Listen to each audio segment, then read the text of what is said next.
How to convert JPG image to a vector in Illustrator. To do this, first of all, you have to open up your Illustrator, then click on Open. Now select your JPG photo, then open it, and after that click on Windows. Then here you'll get Image Trace. Click on it, and then click on Preset. Now select High Fidelity Photo, and then hit OK. Now wait a while, and then click on your photo. Then here you'll get Expand. Click on it, and now click on your photo, then click on Ungroup, and now you can move any part you want. And after that click on File, then click on Save As. Then here you'll get Save As Type.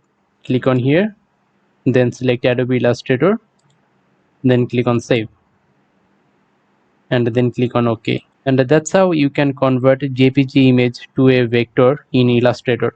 Hope this video helps you. Then don't forget to like this video and subscribe to the channel. Goodbye.